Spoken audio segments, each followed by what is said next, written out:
नमस्ते। चलिए एक कहानी की कल्पना करते हैं। एक ऐसा गांव जहां एक छोटी सी मामूली सी भूल एक भयानक शैतान को आजाद कर देती है।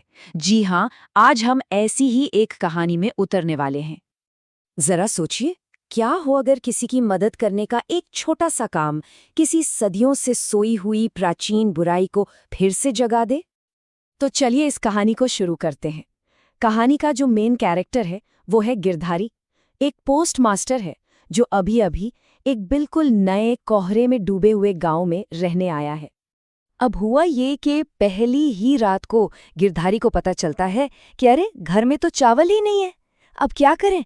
तो बस उसे उस घने कोहरे को चीरते हुए किसी दुकान की तलाश में बाहर निकलना पड़ता है। काफी देर तक यहाँ वहाँ भटकने के बाद उसे एक अकेली सी दुकान नजर आती है और अंदर अंदर एक बूढ़ा दुकानदार बैठा है जिसके चेहरे पर एक अजीब सी मीठी सी मुस्कान है। मतलब ऐसी मुस्कान जो दिल में सुकून नहीं बल्कि बेचैनी पैदा कर दे।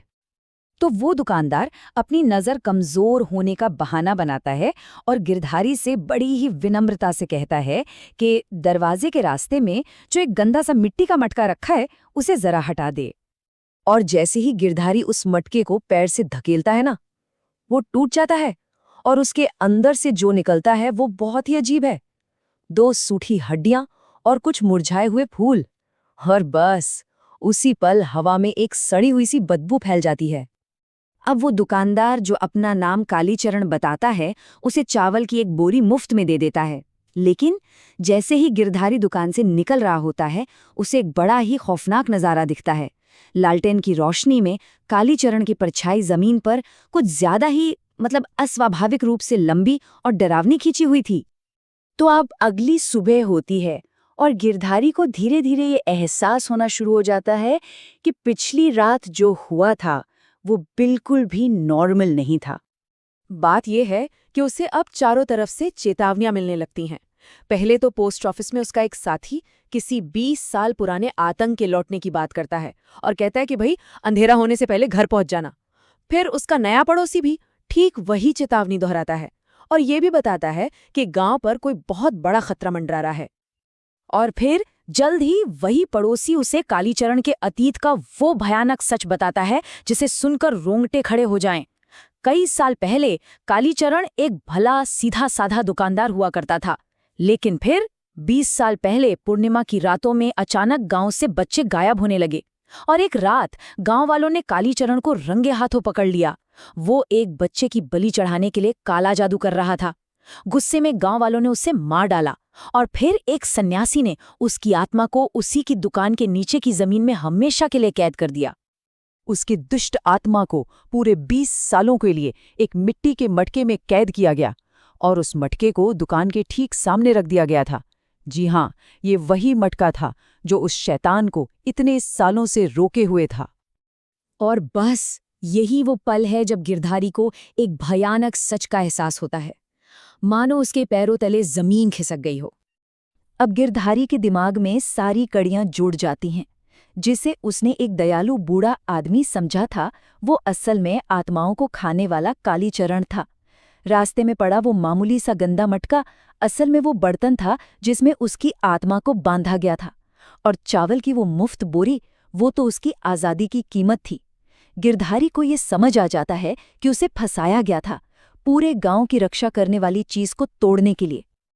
और जब गिरधारी कबूल करता है कि ये सब उसी ने किया है तो पड़ोसी उस पर एक भारी इल्जाम लगाता है। इस बेवकूफ़ी के वजह से ही आज गांव पर ये खतरा घूम रहा है। अब अपराध बोध के बोझ तले दबा हुआ गिरधारी ये जान जाता है कि उसे अपनी इस भयानक गलती को सुधारने के लिए जो कुछ भी करना पड़े वो करेगा।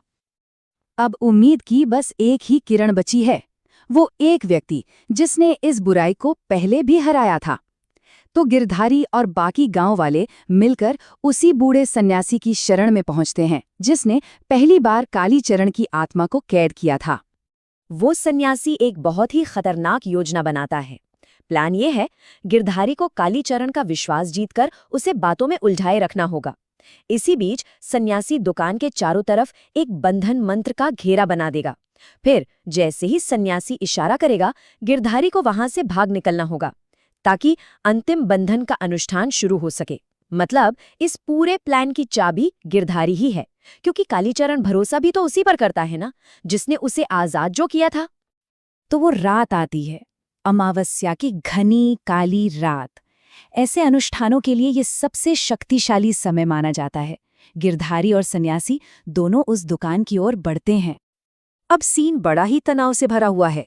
गिरधारी दुकान के अंदर जाता है और उस दयालु दिखने वाले कालीचरण को बातों में उलझाकर उसका ध्यान भटकाने लगता है।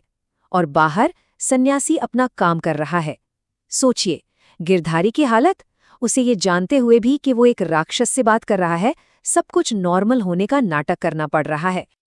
और फिर सन्यासी का इशारा मिलता है, वो एक पल जब सब कुछ दांव पर लगा है।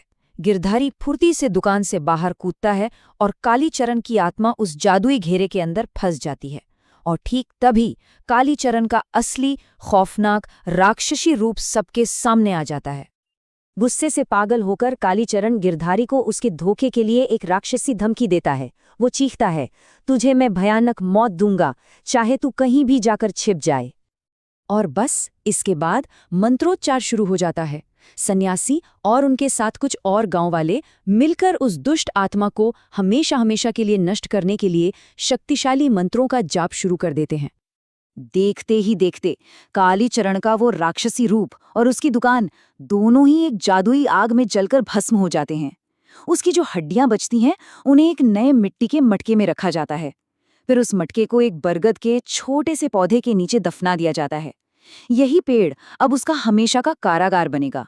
और तो और उस जगह को एक दीवार से घेर दिया जाता है, ताकि जब तक पेड़ बड़ा ना हो जाए कोई उसे छू भी न सके। और कहानी यहीं पर हमें एक आखिरी और काफी परेशान करने वाले सवाल के साथ छोड़ जाती है। सोचिए, अगर किसी आत्मा को एक जिंदा बढ़ते हुए पेड़ से बांध दिया जाए तो क्या वो सच में खत्म हो गई है, या बस इंतजार कर रही है अपने बाहर आने के सही मौके का?